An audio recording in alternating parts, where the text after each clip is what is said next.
Hi everyone, my name is Audrey Chagnot and I'm a postdoc at the University of Edinburgh. I couldn't join ISMRM in person, fortunately, so I recorded this video. And if you have any question regarding the course, don't hesitate to get in touch with us. So today I will tell you how do we image the blood-brain barrier permeability with gadolinium.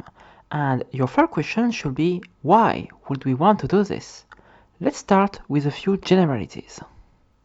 The blood-brain barrier, or BBB, is the inner line of defense of the brain. It protects the nervous tissue against incursions of pathogens and toxic molecules. Many are the cells who contribute to its role, but the major actors come in three cell types. The endothelial cells are the innerst wall. They are in contact with the blood, united by tight junctions and fitted with efflux pumps.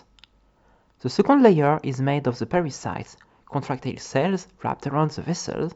They regulate the local blood flow with their contractions and are key elements in the neurovascular coupling.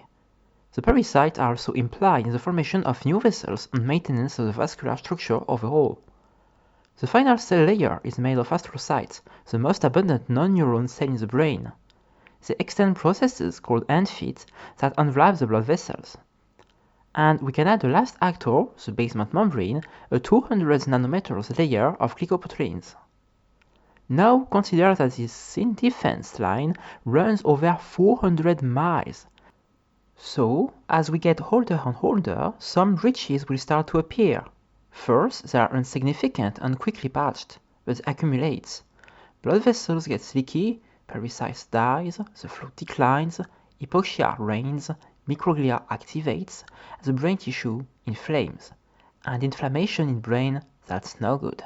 The first cells to be routed are the pericytes, and you can see on this brain section of a young mouse, where endothelial cells are red and the pericytes cyan, compared to this section of an older one, that the fraction of blood vessels covered by pericytes drastically declines. BBB disruption can't bring anything good, and in our team we subscribe to the hypothesis that BBB breakdown portends the onset of neurodegenerative diseases. Actually, my supervisor and his team have shown in previous studies that BBB disruption correlates with aging and cognitive dysfunction. More intriguing, they've also observed that the leakiest places in brain, such as the hippocampus, are the ones first affected by Alzheimer's disease. Detecting early BBB disruption could help in diagnosing dementia and direct the patients to adequate care. Also, it opens therapeutic perspective if we can find a way to prevent these leaks to occur. So, now that we've got a clear notion of why we should like to check the integrity of the BBB, the second point will be the how. There are not many options to image what happened in the brain in patients because the skull is a thick barrier which blocks ultrasounds, visible light, infrareds. X-rays can pass, but they usually do not allow to detail the brain structure. Enters MRI, a technique using harmless magnetic fields and radio waves. But it has some limitations too, as in many imaging techniques, it is always a compromise between fast acquisition and high resolution. Also, we cannot individually see the cells, nor the capillaries. Each voxel is a mix of blood, brain tissue, and vascular cells, and distinguishing a leak amid this population is really challenging. So, to check whether the BBB is leaky or not, we use a plumber's old trick. We inject a dye in the blood, in our case a contrast agent which is not supposed to cross the BBB, and we spot the leaks. More specifically, we quantify the amount of dye passing in the brain tissue with a dedicated quantitative MRI sequence. Finally, we use this information to extract values of the BBB permeability with a mathematical model. So, to image BBB disruption, we need these three elements: a contrast agent injection, a dynamic quantitative MRI sequence, and a mathematical model. Let's start with a contrast agent. MRI contrast agents are based on compounds which will affect relaxivity or their environment. Relaxivity can be considered as how fast the spins will recover their longitudinal magnetization, which is the T1, or how fast they will lose their transversal magnetization, the T2. Many elements in the periodic table have such effects, but gadolinium is the more potent. Indeed, gadolinium has a strong R1 relaxivity, which is its effect on shortening T1. That means that even a tiny concentration of gadolinium can significantly change what you see. A problem with gadolinium is that it is a toxic element, similar to heavy metals. Nausea, vomiting, cognitive issue, kidney and liver damage. That's really not good. So, to prevent these toxic effects, the gadolinium we inject is a chelated form.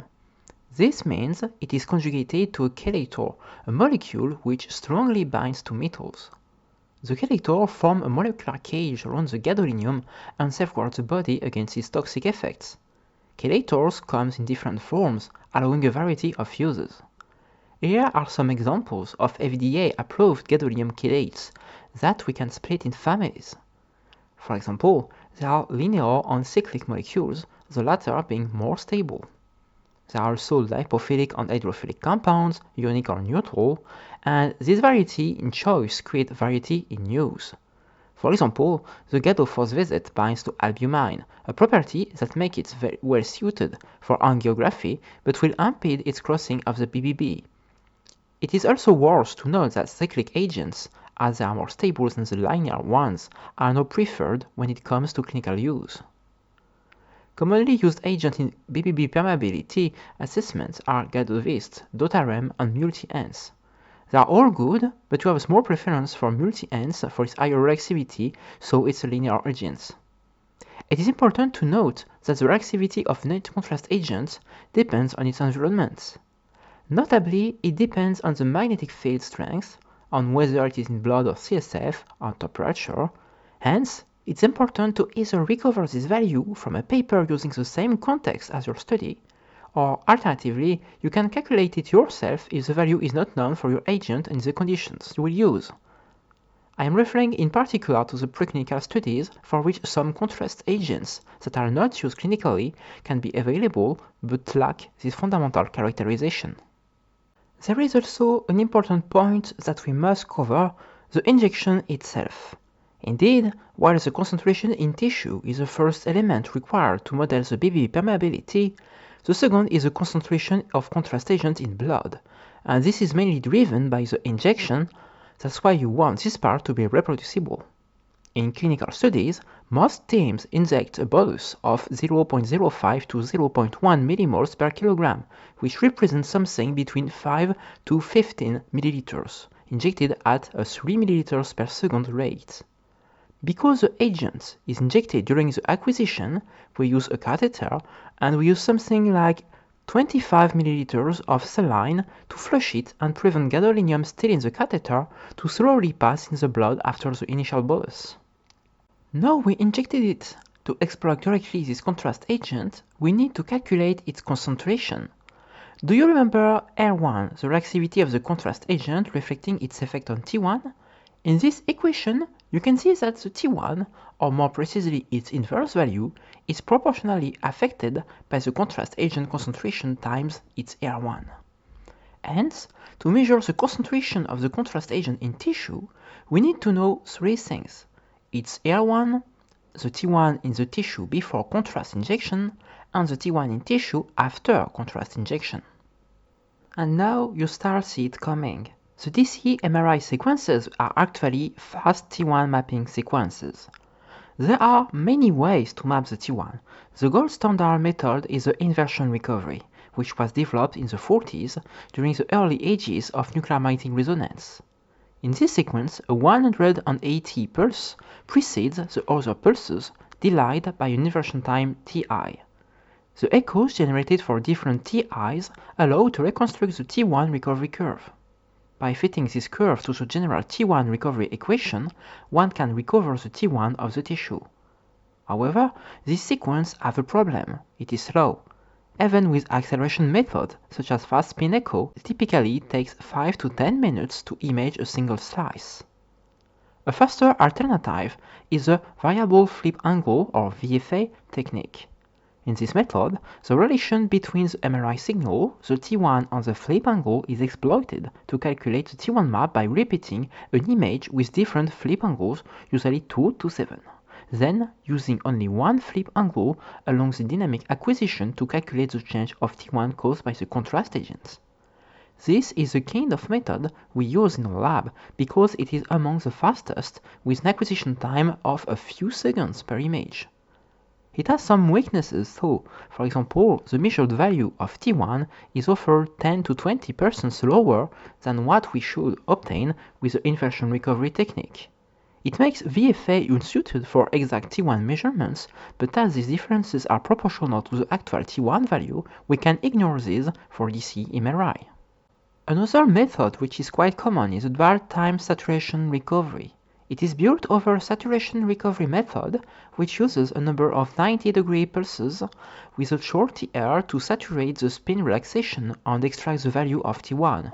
Dwell time here stands for the sequences taking a high resolution but slow T1 map before injection, then switching to a fast but low resolution mode to take the early points of contrast passage in the blood and brain, and finally setting to a moderate resolution, moderate speed T1 mapping for the late points of contrast. On these basic principles, there are a variety of DC imaging protocols now available.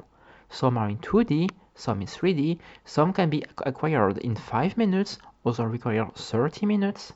In all cases, some attention must be paid when defining the field of view, as the acquisition must include some large blood vessels to have a few voxels we can use to calculate the vascular input function. There are two major ways to recover the vascular input function. The first is to take the arteries, the second is to take the veins. Arteries are often preferred because they are closest to the blood's dynamics, but the veins, and especially the sagittal venous sinuses, are easier to catch because they are larger and thus less prone to partial volume effects. Now that we have our dynamic contrast enhanced images, it is time for a bit of pharmacokinetics. This is how we will actually quantify the degree of BBB permeabilization. When you inject a contrast agent in the blood, you will see this: an acute increase in its concentration, followed by a slower period of concentration decrease. It starts by a very flashy increase in signal, which slowly fades over the course of the acquisition. We can approximate what happens here by modeling the blood as a single compartment with an inflow, the bolus, and an outflow, the renal function, each having speed constants. But ultimately, what we want to quantify is the contrast agent's passage from the blood to the tissue. And for this, we need a two-compartment model. The two most prominent are the extended Tofts and the Patlack model. In the extended Toft, we consider that the agent can go back from the tissue to the blood, while in the Patlack we assume that the agent is trapped in the tissue. In our team, we have a preference for the Patlack model because it is simpler and more robust, but this assumes that we are looking at the early points of the uptake curve, because for these points we can approximate that the contrast does not go back in blood, as the concentration in blood is much higher than what is in the brain. This means that we require a high temporal resolution on the early time points. We can extract two important parameters from the Patlack model, which are the transfer constant K-trans and the plasmatic volume Vp. K-trans is a mass transfer influx constant measured in per minute units. The higher this parameter, the leakier the barrier. Vp is a dimensionless value corresponding to the blood plasma volume per unit of tissue. It is the equivalent of the relative cerebral blood volume but for plasma, as the contrast agent does not penetrate the blood cells. An interesting feature of the Patlack model is that these two values, K-trans and Vp, can actually be determined graphically by plotting the gadolinium concentration in tissue versus its concentration in plasma over time. This kind of graph, called the Patlack plot, we create a line. In this case, the value of K-trans is given by the slope, while the value of Vp is the y-axis intercept. So, if you want to manually calculate your values of BB permeability, there is a way to do so. It can be helpful if you want to quickly check the values of a region of interest. However, if you want to have these nice BB permeability maps, you will need to calculate these parameters for each voxel, which means tens of thousands of calculations. So, good luck with that. Fortunately, DC MRIists are lazy and created programs that do this task, among many others. For example, there is a rocket ship code that we use in our team, or there is Nordic Ice. Or if you like programming stuff, you can even write some code by your own. But there is still the risk of reinventing the square wheel, so I would strongly recommend using standardized methods. Now we have one final big question remaining. How do we interpret these BBB disruption results? The first thing we would want to have a look at are the K-trans maps. On these representations, the higher the value, the most permeable the blood-brain barrier. It is quite hard to provide really standard value of K-trans from the literature though, because as we explored together, there is a lot of different protocols in DC MRI.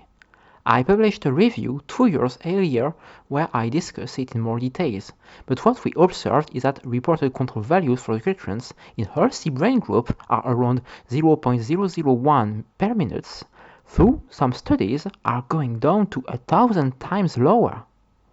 The value of K-trans can be doubled in mild cognitive impairment or Alzheimer's disease, but for traumatic models such as TBI, tumor, or stroke, the increase will be order of magnitude higher. There are other ways to measure the permeability of the blood-brain barrier and confirm MRI findings. For example, in preclinical experiments, you can inject a dye and image with 2 photons, or just recover the brains and quantify in the tissue the amount of IgG that cross the BBB. There are also some MRI sequences which are contrast-free as they rely on water instead. Very briefly, they conjugate both arterial spin labeling and diffusion imaging to calculate constants of water permeability across the BBB. It is important to note though that BBB is not impermeable to water, and consequently water permeability does not necessarily reflect permeability to solutes. Outside of BBB rupture quantification, you may also encounter DC MRI in a variety of applications including kidney and liver imaging, but more relevant to the field of neuroscience, some DC sequences have been adapted to track the pathway of CSF within brain tissue in the paravascular circulation called the glymphatic system, and that supposedly could clear the brain from its waste during sleep. So I think this will be enough for this brief introduction. I'd like to thank the ISMRM organizing committee for their invitation to this amazing event. I also thank my team and my supervisor for their helpful insights in realizing this presentation, and finally I thank you all for your attention. We will likely publish this video on our website, and you can check on the supporting documents for further information. Please get in touch if you have any questions, and thanks again. That was Audrey Chagnot for ISMRM from the Montagne lab at the University of Edinburgh.